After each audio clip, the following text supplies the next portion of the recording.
Sophie and welcome to my channel. I'm talking about animal chocolate stuff. Today I'm going to speak about the phenomenon, the big hit, one of the best things that we've seen in winter 2021, and that is XR. Of course I'm joking, XR had the worst visuals ever, but I'm just going to talk about this series and I will explain why I decided to make a video about XR. So, XR started on January 11, 2021 and ended on March 29 the same year, of course, and it had to do about action, sci-fi, seinen, ecchi, even though I saw no ecchi in this series.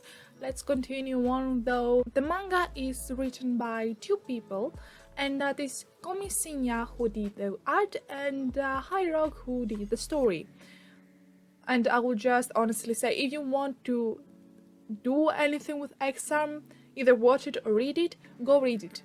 The manga, 100% better than the anime. Not only about the story, but mostly about the art that the manga actually offers you, which the anime adaptation does not actually offer you such a good anime visual.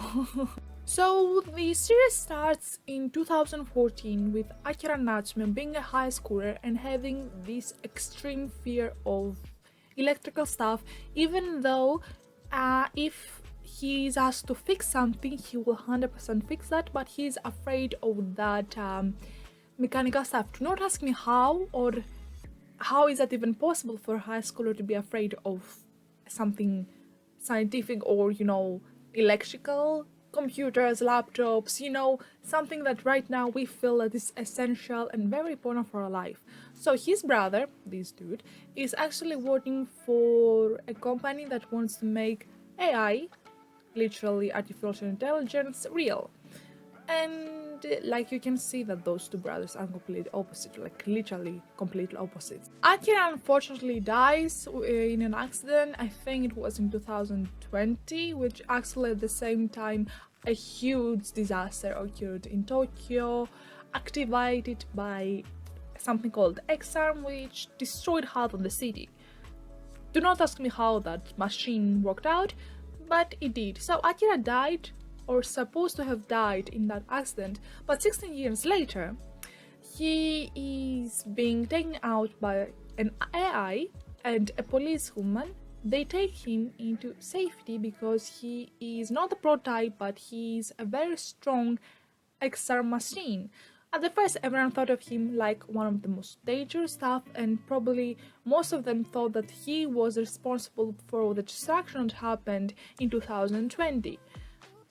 Yes, the story might have been a little bit complicated at the beginning, the fact about the years, which thing happened when, but honestly, if you just focus in the story, you will understand what's going on. So Akira has lost his body, like the only thing that we see is a miniature thing like that, and his brain.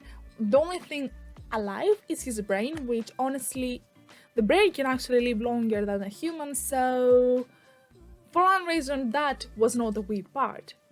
The weird part that was that Akira was able to connect to every electronic device, probably because he also had an electronical body or a mechanical body.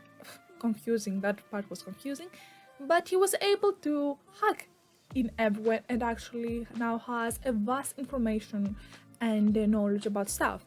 So now his goal is to prove that he was not responsible for the destruction in 2020 and that he's going to find the real culprit and the one who did it.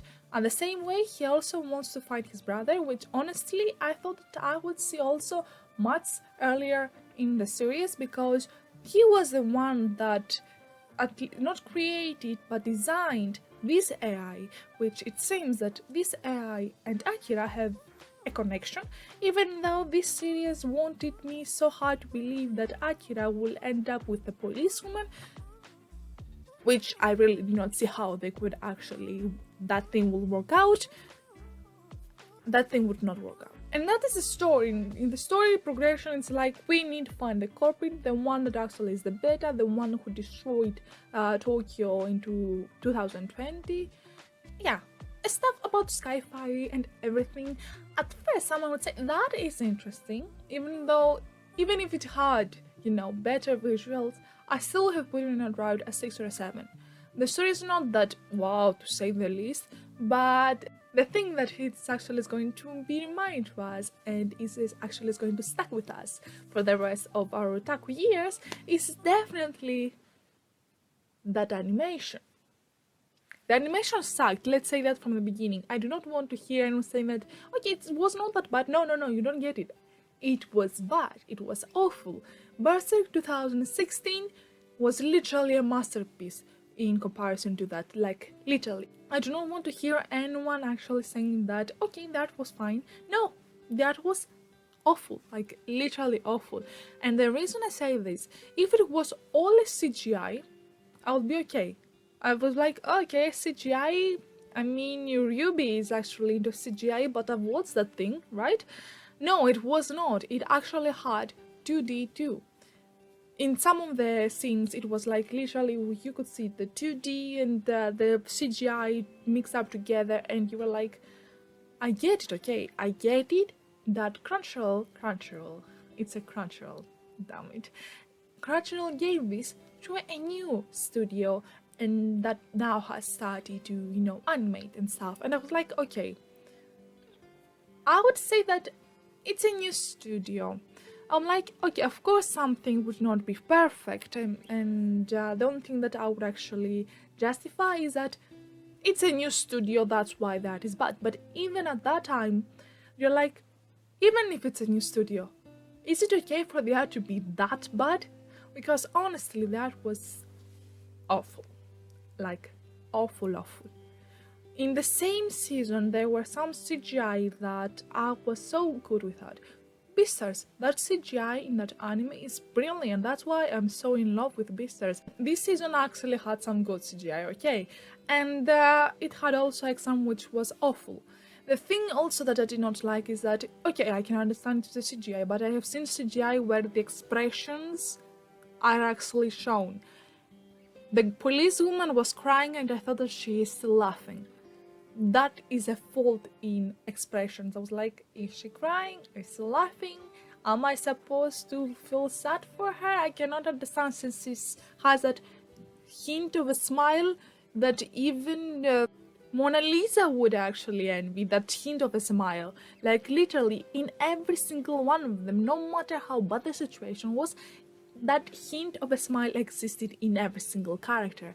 And I was like, I get it, okay? I get that it's bad CGI, but at least make that faint smile downhills in order for me to be like, okay, maybe something bad is happening, because I cannot get them seriously if they actually have that hint of a smile all the time. No, honestly, I did not even get them seriously before that. When I saw the art, was like, okay, that is going to be very interesting to watch. And I think that most of the people were so focused in how bad the CGI was. Like, keeping in mind how bad the CGI was, that we forgot that there is an actual story in it.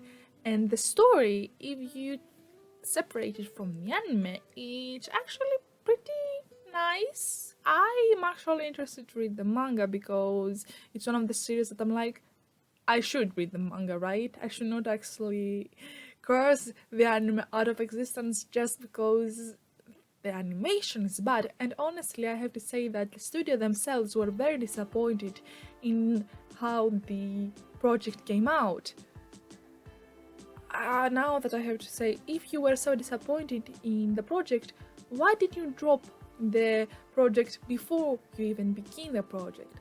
And even though I say that like it's the easiest thing possible, dropping out a project is very hard to do, especially if it's a last minute, dropping out, because you have already booked the voice actors, the directors, the animators, the colorists, the opening and the ending, because this actually had an opening and an ending, so meaning that actual people outside from anime industry and studios actually worked out with. So of course it will not be an easy to drop out of a project thing. About the studio, hopefully they've learned from the past experience how to do animation better in order for them to take bigger projects into better animation, of course, okay? We learn from our past mistakes. I do not say that the X-Arm was a mistake, the animation was a mistake. And also, like, literally, just because I thought it's a Crunchyroll, I thought that it's going to be interesting because it's Crunchyroll, okay? You cannot go wrong with Crunchyroll, but it seems that you also can get wrong with Crunchyroll as well. Crunchyroll did an amazing work with Tower of God, with God of High School, with Nobles. Okay, I was not so satisfied with Nobles, but they did such a good work with those three. And then you see X-Arm that was supposed to be also licensed by Crunchyroll, and you're like, are they even from the same licensor? Like, are you kidding me? This is a joke. This is literally a mocking thing. The story is actually interesting. I'm definitely going to read the manga just to give at least some credit to the series that made me go right into the manga. So I went to see in Mal what score for both the manga and the anime, and of course I had to see the obvious thing that the anime is scored by 2 and the manga is scored by 6. Of course there's a huge difference between the scores because the animation in the anime was bad, and the reason we watch anime is probably because of the animation and we want to see our favorite characters moving. Okay, that's correct. X-Arm already did not have a huge, group of fans in the manga since it scored a 6, and now that it actually got such a bad animation, of course we're going to remember it for the bad animation and we are going to read the manga because of the bad animation, but that's why it had a 2. I scored it a 4 because I cannot really score bad in the anime and I'm a very generous person, it seems. Literally, I was so sad. I was like, okay, Sophia, we should think careful about what score we give it. When I was trying to put the 3, I was like, are you really going to do this? You are going to be a bad person, you do score it a 3, and I scored a 4 because I'm like, okay, maybe I will score it a 4. I mean, they tried their best, okay, they tried their best, just they failed at the end. But they tried their best, okay, they tried their 100% best, and that's what matters. You tried your best, and I'm going to read the manga, so that's one thing. I will definitely not recommend to my friends that do not deserve to watch such a thing. They're not that into the deep anime community as I am, so even if I was okay with it, they would definitely be against the thing. They will curse me to death if I'm going to recommend this to them. I scored a 4. I'm going to read the manga. If it's going to have a remake, I'm going to watch in order to actually make a comparison, which honestly I think any kind of remake for X-Arm would be definitely 100% better than the original. That's hard to say. And this was the end for today's review talk to X-Arm. Hopefully you guys liked it.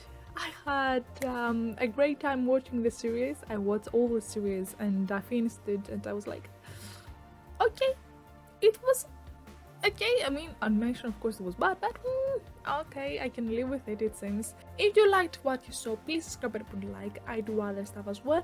It didn't mean the world to me if I see you guys in my next videos, and hope you guys, I will see you soon. Don't forget to subscribe. Bye.